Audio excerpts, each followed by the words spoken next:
नमस्ते। जहाँ एक ओर महाकुंभ का उत्सव सारे भारतवर्ष में मनाया जा रहा है, जहाँ लोग श्रद्धालु अपनी आस्था और अपनी श्रद्धा के अनुसार त्रिवेणी संगम में आस्था की डुबकी लगाकर मोक्ष से प्राप्ति कर रहे हैं, वहीं नागा साधु से जुड़े रहस्य इंसानों को रोचित करते हैं। प्रयागराज में चल रहे महाकुंभ में हजारों संकल्पवान अवधूत नागा साधु के रूप में अपने जीवन को रूपांतरण की प्रक्रिया से गुजार रहे हैं। मंत्र, शस्त्र, शास्त्र, त्याग और वैराग यह उस जीवन पद्धति के मूल तत्व हैं जिनको नागा साधु अपनाते हैं। वे शैव और शिव की भक्ति से और वैराग की शक्ति में लीन होते हैं। जगत को नश्वर मानने वाले इन तपस्वियों का जीवन कठिन होता है, जहाँ प्रकृति में वह एकाकार होते हैं। इनकी दीक्षा पद्धति भी अद्भुत है। नागा साधुओं से जुड़े रहस्य रोचित करने वाले होते हैं।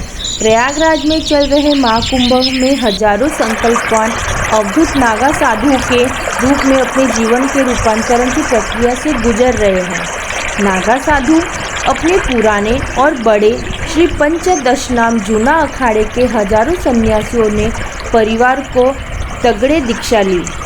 अखाड़े के आचार्य स्वामी अवधेशानंद गिरी ने उन्हें दीक्षा प्रदान की है।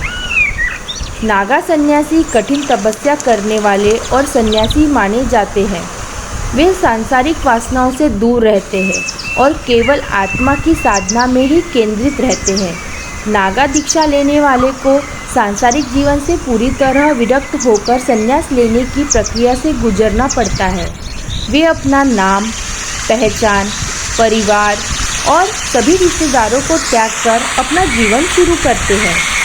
नागा साधु त्रिशूल सहित अन्य धार्मिक प्रतीक धारण करते हैं। नागा साधु बनने की प्रक्रिया दीक्षा लेने वाले गुरु की उपस्थिति और उनका आशीष बहुत महत्वपूर्ण होता है। गुरु के मार्गदर्शन से ही साधु अपनी साधना की दीक्षा में ग्रहणसर होता है।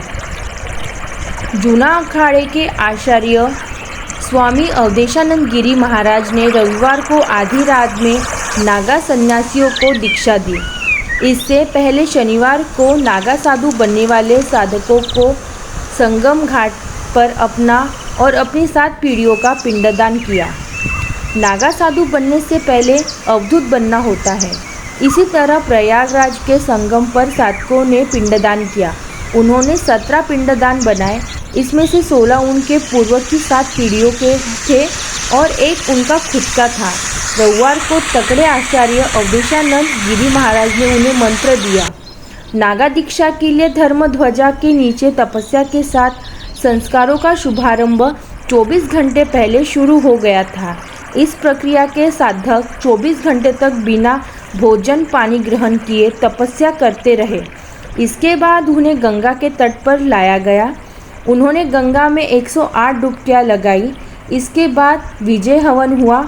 अगले चरण में 29 जनवरी को मौनी अमावस्या के तगड़े अवधूत नागा साधु के रूप में दीक्षा हो जाएंगी।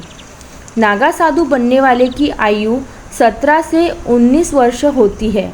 नागा साधुओं की 3 श्रेणियाँ होती है: महापुरुष, अवधूत और दिगंबर। इन श्रेणियों में सबसे पहले नागा साधु बनने के इच्छुक व्यक्ति को परखा जाता है। आमतौर पर नागा साधु बनने की इच्छा जताने वाले को अखाड़ों से लौटा दिया जाता है। यदि उसकी उत्कृष्ट आकांक्षा और उसे समझाने डांटने पर भी नहीं मानता तो उसे अखाड़े की ओर से 12 गहन पड़ताल की जाती है।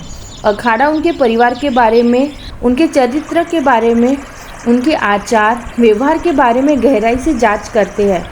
उनके परिवार को भी यह बताया जाता है कि वह नागा साधु बनना चाहते हैं।